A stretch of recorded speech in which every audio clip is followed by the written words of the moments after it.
Salam Indonesia, Anda menyaksikan berita terkini bersama saya, Made Sukedenkarang. Pemirsa, masyarakat Gianyar diharapkan tidak takut divaksin COVID-19. Harapan itu disampaikan Bupati Gianyar, Made Mahayastra, saat kegiatan vaksinasi COVID-19 tahap kedua di Kabupaten Gianyar. Bupati Gianyar Made Mahayastra menyampaikan pemerintah sudah menyiapkan vaksin COVID-19 secara berhati-hati. Masyarakat perlu bersyukur sebab tidak semua negara mendapatkan vaksin COVID-19. Karena itu ia mengajak semua masyarakat Gianyar mengikuti program vaksinasi. Presiden dan Gubernur sudah mengupayakan penyiapan vaksin COVID-19.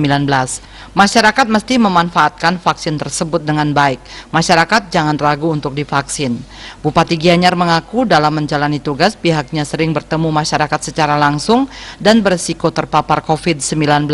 Untuk itu, sebagai pelayan masyarakat, pihaknya wajib divaksin COVID. PLT Kepala Dinas Kesehatan Kabupaten Gianyar, Dr. Ide Komang Upekse menyampaikan, sama seperti saat vaksinasi tahap pertama untuk tenaga kesehatan nakes, peserta vaksinasi tahap 2 untuk pelayanan publik ini mesti melalui proses pendaftaran, screening, dan kemudian divaksinasi. Setelah divaksinasi, peserta dilakukan observasi selama 30 menit.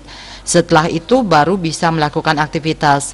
Komang Upekse menambahkan selama vaksinasi tahap pertama pada nakes, belum ada dilaporkan komplikasi. Jika ada keluhan komplikasi cenderung ringan. Wirnaya Bali Pos melaporkan.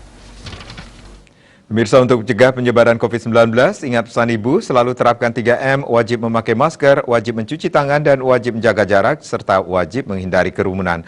Dengan penerapan perilaku 3M, Indonesia segera terbebas dari virus corona menuju Indonesia maju. Tetaplah bersama Bali TV. Salam Indonesia.